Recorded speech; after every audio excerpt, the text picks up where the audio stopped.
cobalt, even if they say that industrial mine, totally clean, don't believe what Siddharth is saying, that's a made-up fake video. They can't demonstrate reliably that all the other cobalt being dug up by kids in thousands of sites across the mining provinces isn't also flowing into their supply chain. Is there another source of cobalt in the world that's ethically supplied? So last year, 2021 is the last year there's data, about 72%, almost 3/4 of the world's supply of cobalt came out of a small patch of the Congo. And then there's like 3% Russia, 3% Australia, 3% Morocco. You know, there's everyone else is 3%. And I don't know what the conditions are there. I imagine in Australia, mining follows standards of dignity and decency and labor and sustainability and so on. But there's not enough cobalt outside of the Congo to meet demand. And demand projections are 400, 500, 600% increase in cobalt demand in the next decade or two, primarily being driven by adoption of electric vehicles. Each battery pack in an EV requires up to 10 kilograms of refined cobalt. That's 1,000 times what's required for a smartphone. So huge demand as the world transitions from internal combustion engines to electric vehicles, which is a net good thing, except for the people in the Congo. So there's not enough other cobalt out there.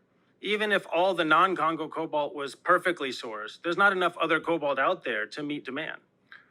These companies that we talked about that use all this stuff, whether it's electric vehicle companies or cell phone manufacturers, obviously they're aware of this. Yes, no question. They have to be. Have they made any attempts to mitigate this in any way? The truth, Joe, is no, not sufficient efforts. Most of what is done is PR statements, marketing. All these companies will say we have zero tolerance policies on child labor. We ensure standards of dignity and human rights for every member of our supply chain, down to the mining level. They'll all say this, down to the mining level. And they say it. And they may throw some money at the odd NGO or coalition or alliance that's meant to be working on these things.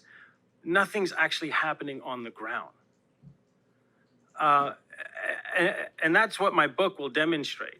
You know, as I take the reader on the journey from place to place, mine to mine, there's this fiction that exists outside of the Congo of what companies are doing and what the conditions are like. And then there's the reality. Underneath those layers of obfuscation, there's the reality. There's the truth on the ground. And not one company, not one business alliance, not one entity up the chain is doing remotely enough to ensure that the dignity and human rights of the people of the Congo, not to mention the environment, because although mining companies are just polluting and clear-cutting forests to build and expand mines, they're not doing nearly enough to respect the people and earth of the Congo, while we outside enjoy our, renewable, gadget-driven lifestyles.